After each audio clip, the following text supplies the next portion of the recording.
Bom dia, pessoal! Tudo bom com vocês? Espero que esteja. Então, vamos começar a nossa aula de ciências de hoje? Como a gente estava vendo na última aula, estamos estudando sobre o capítulo que fala sobre a água, um dos elementos mais importantes para a manutenção da vida na Terra. Sem a água, não seria possível haver vida, nem para seres humanos, nem para plantas, nem para nada que existe no nosso meio biótico. Então, vamos lá. Quando nós falamos sobre água, nós também temos que compreender os seus estados físicos. O que são esses estados físicos? Primeiramente, quimicamente falando, tudo que existe no planeta tem uma fórmula. O que é essa fórmula? Essa fórmula é uma forma por extenso de escrever a fórmula da água ou então de qualquer outro componente. Falando sobre a quantidade de átomos que existe ou nesse corpo, ou nessa substância, ou nessa produção química. Quando nós estudamos a água, nós vemos que a sua fórmula é H2O. Mas, primeiramente, o que é o átomo? O átomo é a menor partícula indivisível e fundamental que constitui todas as substâncias existentes na natureza. O átomo é uma partícula indivisível. O que é que isso quer dizer? Ele não pode se dividir. Então, ele é a menor partícula que existe em qualquer substância, em qualquer objeto. Por exemplo, quando falamos sobre essa mesa, ela também é composta por átomos. O que são átomos? Várias partículas que se juntam e são indivisíveis. Por isso que ela tem a forma que nós conhecemos, né? Essa forma dura. E aí, dependendo de como estejam organizados esses átomos, nós podemos ter a consistência líquida, a consistência firme, uma consistência mais mole. Depende muito da forma como esses átomos se organizam.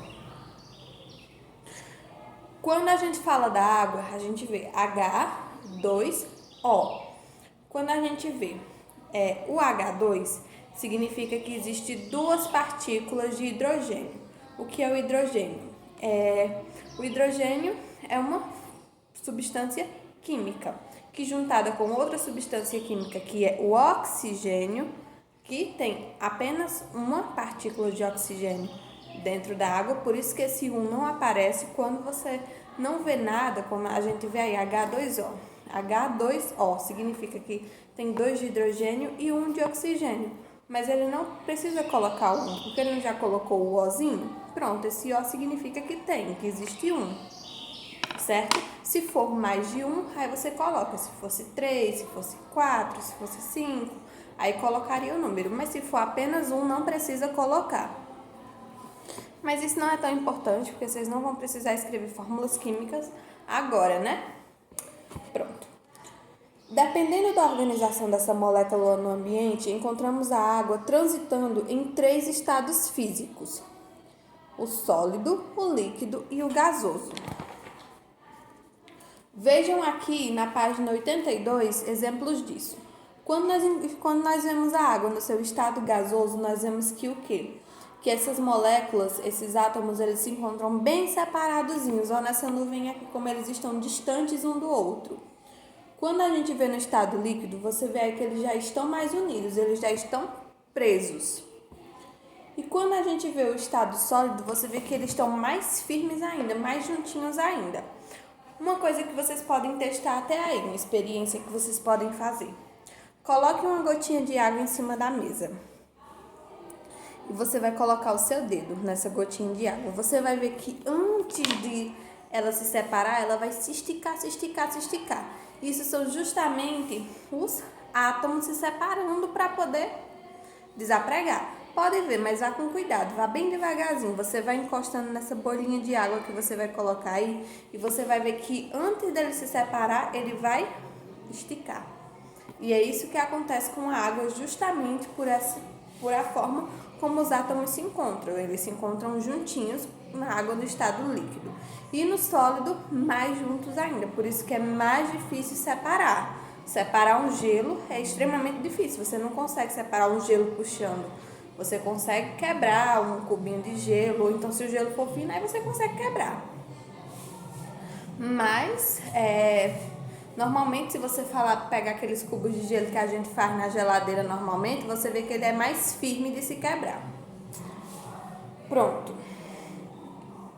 Agora vamos ver aqui outro tipo de coisa que é bastante importante para a gente ver. Com a variação da temperatura, ocorre a mudança de estado físico para o outro. Cada uma dessas mudanças recebe um nome específico e é verificada no nosso cotidiano. Cada uma dessas mudanças recebe um nome. E aí nós temos a fusão, a solidificação, a condensação e a sublimação. Vamos entender o que se trata de cada um deles. Fusão. Fusão ocorre quando uma substância passa do seu estado sólido para o estado líquido devido ao ganho de calor. A solidificação, ela ocorre quando a água passa do estado líquido para o sólido. Isso indica que houve uma perda de calor. Vaporização ocorre quando a água no estado líquido sofre um aumento de temperatura, recebe calor e passa diretamente para o estado gasoso. Condensação ou liquefação. Quando observamos a chuva, estamos presenciando um exemplo de condensação. Essa mudança. A água, na forma de vapor, perde calor e passa do estado gasoso para o estado líquido. E a sublimação ocorre quando uma substância passa diretamente do estado sólido para o estado gasoso ou vice-versa. Ou seja, cada uma dessas aí recebe um nome diferente e isso é bastante importante para que a gente aprenda.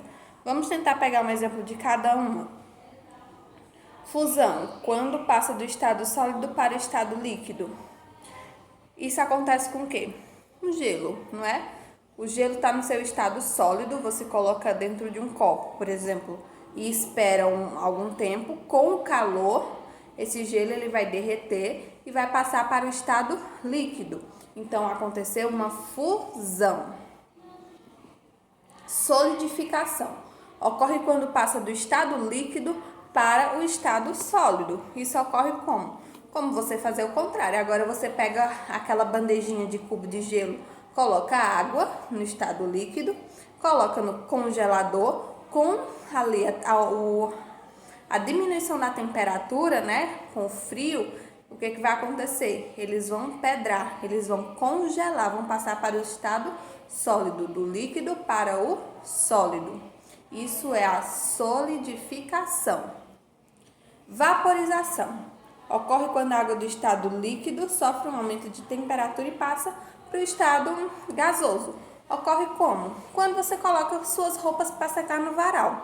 Você coloca ali sua roupa molhada e ali você deixa a sua roupa molhada e o que acontece? Com o calor que vai entrar ali naquele tecido, as gotículas de água elas vão passar para o estado gasoso, vão virar vapor, vão subir e sua roupa vai ficar seca. Então, isso é a vaporização.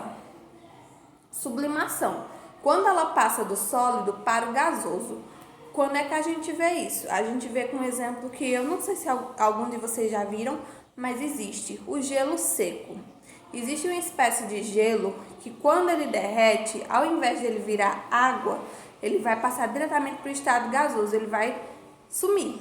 Ele vai sair do estado sólido para o gasoso e virar vapor. Isso a gente vê normalmente no caso do gelo seco. Se você nunca tiver visto o gelo seco, você pode dar um Google aí, botar no YouTube algum videozinho para vocês verem como é. Tá ok? Pronto. O ciclo hidrológico da água. O que é esse ciclo? Esse ciclo é justamente essa transitação que a água faz. Por exemplo, a gente sabe que vem aqui primeiro, ó, as nuvens. Chove, depois que essa água no estado líquido, ela corre para a terra. O solo absorve essa água, depois o solo manda de volta essa água para as nuvens. As nuvens vão novamente ficar muito cheias, né, desse vapor. e vai chover no seu estado líquido, e aí vai ficar esse ciclo. Esse ciclo vai e volta. Chove, o solo absorve, depois manda de novo essas gotículas para as nuvens e aí chove novamente. Isso é o nosso ciclo hidrológico. Ele tem aqui alguns nomes. Ele fala sobre a condensação, a precipitação.